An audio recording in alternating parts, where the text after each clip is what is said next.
সম্প্রতি ঢাকা শেয়ার বাজারে enlisted Pharma সেক্টরের চতুর্থ বৃহত্তম কোম্পানি রেনাটা পিএলসি ৩২৫ কোটি টাকার প্রেফারেন্স শেয়ার ইস্যু করতে যাচ্ছে। আমি আপনাদের জন্য রেনাটার ওয়েবসাইটে থাকা মোট ১২১ পৃষ্ঠার ইনফরমেশন মেমোরেন্ডাম ও বেশ কিছু পিএসআই মানে প্রাইস সেন্সিটিভ ইনফরমেশন থেকে রেনাটার প্রেফারেন্স শেয়ার সম্পর্কে গুরুত্বপূর্ণ ডেটা সংক্ষেপে তুলে ধরছি। কোম্পানির তথ্য মতে প্রেফারেন্স শেয়ারের সাইজ ৩২৫ কোটি টাকা। ডিভিডেন্ড রেট হবে ফিক্সড ডিভিডেন্ড রেট ১৫% এবং মেয়াদ হবে ৬ বছর। অর্থাৎ কোম্পানি তার নেট প্রফিট আফটার ট্যাক্স হতে প্রতি বছর ১৫% হারে লভ্যাংশ প্রদান করবে। সাবস্ক্রিপশন এর সময়সীমা ৫ অক্টোবর ২০২৫ হতে ৯ অক্টোবর ২০২৫ পর্যন্ত। কোম্পানির তথ্য মতে মোট ৩২ কোটি ৫০ লক্ষ প্রেফারেন্স শেয়ার ইস্যু করা হবে। এখানে উল্লেখ্য যে প্রেফারেন্স শেয়ার কিন্তু সাধারণ শেয়ার নয়। এখানে একটা কমপ্লিকেসি আছে, আপনাদের বোঝার সুবিধার্থে আমি বুঝিয়ে বলছি। মোট ১৭,১০,৫২৬টি লট ইস্যু করা হবে, আর প্রতি লটে থাকবে ১৯০টি প্রেফারেন্স শেয়ার। আর এই ১৯০টি প্রেফারেন্স শেয়ার মিলেই হবে একটি সাধারণ শেয়ার। সুতরাং মোট শেয়ার ইস্যু হবে ১৭,১০,৫২৬টি, আর ১৭,১০,৫২৬কে যদি আপনি ১৯০ দিয়ে গুণ করেন তবেই পাবেন ৩২ কোটি ৫০ লক্ষ প্রেফারেন্স শেয়ার। সাবস্ক্রিপশন ফি, সর্বনিম্ন সাবস্ক্রিপশন বা চাঁদার হার হবে ১৯০০ টাকা এবং এর গুণিতক। অর্থাৎ আপনি চাইলে মিনিমাম ১৯০০ টাকা থেকে শুরু করে কিংবা এর গুণিতক যে কোনো অ্যামাউন্ট, যেমন ১৯০০ কিংবা ১৯০০ গুণন ২ ৩৮০০ কিংবা ১৯০০ গুণন ৩ ৫৭০০, ১৯০০ গুণন ১০ ১৯,০০০, এভাবে ১৯০০ এর গুণিতক যে কোনো অ্যামাউন্ট যত খুশি তত টাকার আবেদন করতে পারবেন। অ্যামাউন্টে কোনো বার বা লিমিটেশন থাকবে না। ২০ অগস্ট ২০২৫ তারিখ পর্যন্ত যাদের হাতে রেনাটার শেয়ার ছিল তারাই এই প্রেফারেন্স শেয়ার আবেদন করতে পারবেন। এখন প্রশ্ন হলো, নতুন শেয়ার ইস্যু করার পরে রেনাটার টোটাল শেয়ার কত হবে? রেনাটা বলছে ৩২ কোটি ৫০ লক্ষ প্রেফারেন্স শেয়ার ইস্যু হবে, মানে যদি ১৯০টি প্রেফারেন্স শেয়ার সমান একটি সাধারণ শেয়ার হয় তবে টোটাল সাধারণ শেয়ার হবে ১৭,১০,৫২৬টি, যেমনটি আগে বলেছিলাম। তৃতীয় বছর থেকে ষষ্ঠ বছর পর্যন্ত প্রতি বছর নতুন করে ১৭,১০,৫২৬টি নতুন শেয়ার সাধারণ শেয়ারে কনভার্ট হবে। তাহলে ৪ বছরে মোট ইস্যু হবে ১৭,১০,৫২৬ গুণন ৪, ৬৮,৪২,১০৫টি শেয়ার। আর বর্তমানে রেনাটার শেয়ার সংখ্যা প্রায় ১১ কোটি ৪৭ লক্ষ। তাহলে ৬ বছরের ট্রেনিউর শেষে মোট শেয়ার সংখ্যা দাঁড়াবে ১১ কোটি ৪৭ লক্ষ যোগ ৬৮,৪২,১০৫ সমান ১২ কোটি ১৫ লক্ষ। এই প্রেফারেন্স শেয়ার সাধারণ শেয়ারে কনভার্ট হবার সময় এর ফিক্সড স্ট্রাইক প্রাইস ধরা হয়েছে ৪৭৫ টাকা। স্ট্রাইক প্রাইস বলতে এখানে পূর্ব নির্ধারিত মূল্যকে বোঝানো হয়েছে। ৪৭৫ টাকা কেন আর কিভাবে নির্ধারণ করা হয়েছে? কোম্পানি সূত্র মতে ১৪ মে ২০২৫ পর্যন্ত রেনাটার লাস্ট ৬ মাসের ওয়েটেড অ্যাভারেজ প্রাইসকে গণনা করা হয়েছে, আর এই প্রাইস ছিল ৫৪১ টাকা ৫৭ পয়সা। সেখান থেকে ১২.২৯% ডিসকাউন্ট রেট দিয়ে এই স্ট্রাইক প্রাইস নির্ধারণ করা হয়েছে। আমার কাছে এটাকে বেশ লুক্রেটিভ প্রাইসিং বলে মনে হয়েছে। রেনাটা কী উদ্দেশ্যে এই শেয়ার ইস্যু করছে? বিভিন্ন ব্যাংকের প্রায় ৫৮১ কোটি টাকার বেশি ঋণ পরিশোধের জন্য রেনাটা এই প্রেফারেন্স শেয়ার ইস্যু করছে। বিভিন্ন ব্যাংকের শর্ট টার্ম লোন সমূহ দেখে নিই, যেগুলো day to day operation, working capital purpose, administrative expenses ইত্যাদি ব্যয় মেটাতে নেওয়া হয়েছিল। বিভিন্ন ব্যাংকের লং টার্ম লোন সমূহ দেখে নিই, যেগুলো মূলত ক্যাপিটাল মেশিনারি পারচেজের জন্য নেওয়া হয়েছিল।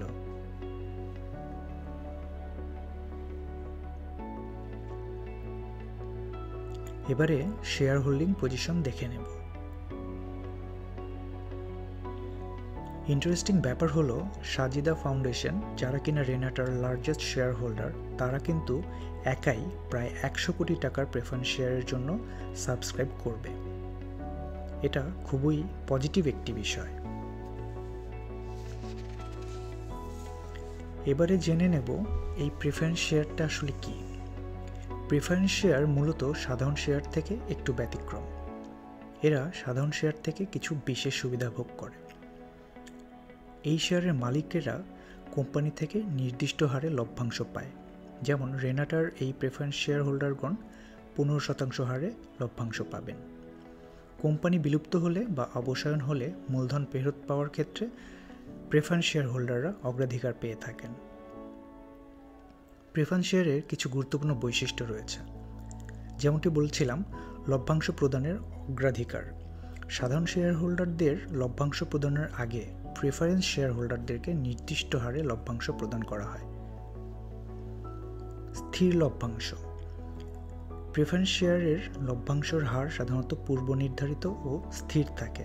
এটি কোম্পানির মুনাফার উপর খুব বেশি নির্ভরশীল নয়, যেমনটা সাধারণ শেয়ারের ক্ষেত্রে হয়ে থাকে। যেমন উদাহরণস্বরূপ আমরা বলতে পারি রেনাটার ক্ষেত্রে এই ফিক্সড অথবা স্থির লভ্যাংশের হার 15%।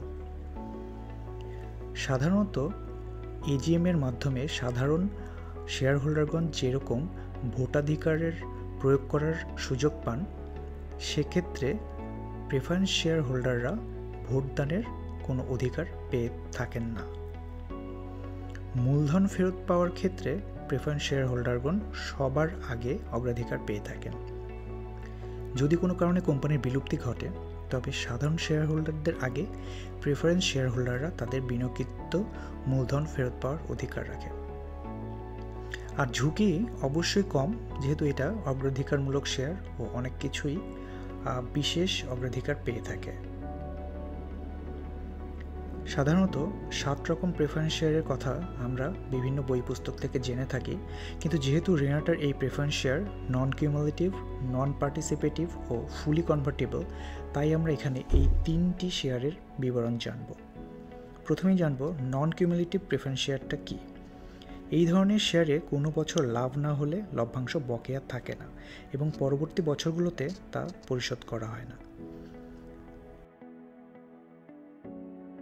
নন পার্টিসিপেটিভ প্রেফারেন্স শেয়ার, এই ধরনের মালিকরা শুধুমাত্র তাদের নির্দিষ্ট লভ্যাংশ পান, অতিরিক্ত কোনো লভ্যাংশ পান না। যেমন আমাদের এই প্রেফারেন্স শেয়ারে রেনাটা শুধুই 15% লভ্যাংশ প্রদান করবে, এর বাইরে কোনো লভ্যাংশ, আলাদা কোনো লভ্যাংশ তারা প্রদান করবে না বলে ঘোষণা দিয়েছে। আর লাস্টলি কনভার্টেবল প্রেফারেন্স শেয়ার হচ্ছে এই শেয়ারগুলো একটি নির্দিষ্ট সময়ের পর বা নির্দিষ্ট শর্তে সাধারণ শেয়ারে রূপান্তরিত করা যাবে। যেমন রেনাটার এই প্রেফারেন্স শেয়ার 3য় বছর হতে 6ষ্ঠ বছর পর্যন্ত সহজেই সাধারণ শেয়ারে কনভার্ট করা যাবে, তবে তাদের শর্ত মতে প্রতি বছর 25% করে এই প্রেফারেন্স শেয়ার তারা সাধারণ শেয়ারে কনভার্সনের সুবিধা দেবে। এবারে আমরা জানব সাধারণ শেয়ার ও প্রেফারেন্স শেয়ারের মধ্যে প্রধান পার্থক্যসমূহ। লভ্যাংশের ক্ষেত্রে প্রেফারেন্স শেয়ার হোল্ডারগণ নির্দিষ্ট হারে লভ্যাংশ পায় এবং অগ্রাধিকার পেয়ে থাকে, আর সাধারণ শেয়ার হোল্ডারগণ লভ্যাংশের হার নির্দিষ্ট নয় এবং লভ্যাংশ প্রদানের ক্ষেত্রে সবার শেষে অগ্রাধিকার পেয়ে থাকে। ভোটদানের অধিকারের ক্ষেত্রে প্রেফারেন্স শেয়ার হোল্ডারগণ কোনো ভোটাধিকার পান না, আর সাধারণ শেয়ার হোল্ডারগণ সিদ্ধান্ত গ্রহণে ভোটদানের অধিকার পেয়ে থাকেন। মূলধন ফেরত পাওয়ার ক্ষেত্রে কোম্পানি বিলুপ্ত হলে অগ্রাধিকার শেয়ার হোল্ডারগণ অগ্রাধিকার ভিত্তিতে মূলধন ফেরত পান, কিন্তু সাধারণ শেয়ার হোল্ডারগণ কোম্পানি বিলুপ্ত হলে সবার শেষে মূলধন ফেরত পায়। আর ঝুঁকি তুলনামূলকভাবে কম ঝুঁকিপূর্ণ হলো প্রেফারেন্স শেয়ার এবং তুলনামূলকভাবে বেশি ঝুঁকিপূর্ণ হলো সাধারণ শেয়ার। প্রেফারেন্স শেয়ার সাধারণত এমন বিনিয়োগকারীদের জন্য আকর্ষণীয় যারা নিয়মিত এবং নিশ্চিত আয়ের অর্থাৎ ফিক্সড ইনকাম প্রত্যাশা করেন এবং তুলনামূলকভাবে কম ঝুঁকি নিতে চান। অন্যদিকে সাধারণ শেয়ার উচ্চ ঝুঁকির বিনিময়ে উচ্চ মুনাফা অথবা ক্যাপিটাল অ্যাপ্রিসিয়েশনের সুযোগ দেয়। রেনাটা ফার্মা হিউম্যান ফার্মাসিউটিক্যালস এবং অ্যানিম্যাল হেলথ প্রোডাক্টস দুটি সেক্টর নিয়ে কাজ করে। এটি দেশের 4র্থ বৃহত্তম ফার্মা কোম্পানি। হিউম্যান ও অ্যানিম্যাল হেলথ প্রোডাক্টের পাশাপাশি তারা oncology based, agro based, poultry based product এবং কনজিউমার প্রোডাক্টস নিয়ে কাজ করছে। রেনাটা বর্তমানে প্রায় 59টি দেশে তাদের প্রোডাক্ট রপ্তানি করছে, মূলত Afghanistan, Hong Kong, Malaysia, Philippines, Sri Lanka, Thailand, UK এবং ভিয়েতনাম সহ আরও অনেক দেশে তারা এসব প্রোডাক্ট এক্সপোর্ট করে।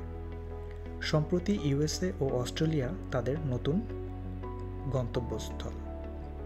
তাছাড়া রেনাটার সম্প্রতি কানাডা ও ইউরোপীয় ইউনিয়নে এক্সপোর্টের লাইসেন্স পেয়েছে, যেই মার্কেটগুলো হায়ার প্রফিট মার্জিন জেনারেট করতে সক্ষম। রেনাটার দুটি সাবসিডিয়ারি কোম্পানি রয়েছে, যার দুটি দেশের বাহিরে। প্রথমটি রেনাটা ইউকে লিমিটেড এবং দ্বিতীয়টি রেনাটা ফার্মাসিউটিক্যালস আয়ারল্যান্ড লিমিটেড, এবং এই দুটি কোম্পানিতেই রেনাটার 100% স্টেক রয়েছে। রেনাটার ফার্মা প্রোডাক্টে 11% বেশি গ্রোথ লক্ষ্য করা যায়, পাশাপাশি অ্যানিম্যাল হেলথ সেক্টরে 9% বেশি স্টেডি গ্রোথ রয়েছে। রেনাটা তার ইন্টারন্যাশনাল ফুটপ্রিন্ট 24 থেকে বাড়িয়ে 59-এ নিয়ে এসেছে, যেখানে রয়েছে ইউএসএ, ইউকে, অস্ট্রেলিয়া, কানাডার মতো হাই মার্জিন মার্কেট। এবারে কিছু ফাইন্যান্সিয়াল স্টেটমেন্ট চেক করা যাক। রেনাটার লাস্ট 5 বছরের ফাইন্যান্সিয়াল পজিশন যদি আমরা দেখি, তবে দেখব তাদের অ্যাসেট কিন্তু সিগনিফিক্যান্টলি বেড়েছে। On the other hand, loans and borrowings কিন্তু কনসিডারেবলি বেড়েছে। তবে আসার কথা হলো টার্নওভার ও গ্রস প্রফিট উল্লেখযোগ্যভাবে বেড়েছে। যদি সামনের বছরগুলোতে লোনস অ্যান্ড বরোয়িংসগুলো রিপে করে কমিয়ে নিয়ে আসতে পারে, তবে আশা করছি রেনাটার প্রফিটেবিলিটি বাড়বে। বিগত বছরের তুলনায় কিন্তু রেনাটার pharma product, animal health product, contract manufacturing, agro based প্রোডাক্টসের নেট টার্নওভার বেড়েছে। তাছাড়া দেশের বাইরে ইউকে অ্যান্ড আয়ারল্যান্ডে রেনাটার যে 100% স্টেক রয়েছে, তার টার্নওভার যদি আমরা দেখি, তাহলে দেখব Renata Pharma Ireland huge turnover নিয়ে এসেছে। হাওয়েভার বিগত বছরে আমরা রেনাটার টার্নওভার, গ্রস প্রফিটে পজিটিভ সিনারিও দেখেছি, পাশাপাশি নেট প্রফিট ও ইপিএসও বেশ পজিটিভ ছিল। ফাইনালি 2020 থেকে 2024 পর্যন্ত সময়ে রেনাটার টোটাল অ্যাসেট সিগনিফিক্যান্টলি বেড়েছে। অন অ্যান অ্যাভারেজ 18%-রও বেশি ছিল এই গ্রোথ। আশা করি সামনের দিনগুলোতে রেনাটা তার লোনস অ্যান্ড লায়াবিলিটিস কমিয়ে নিয়ে আসবে, যার ফলে আমরা রেনাটার সাবস্টেন্সিয়াল কম্পিটিটিভ গ্রোথ দেখতে পারব। ধন্যবাদ।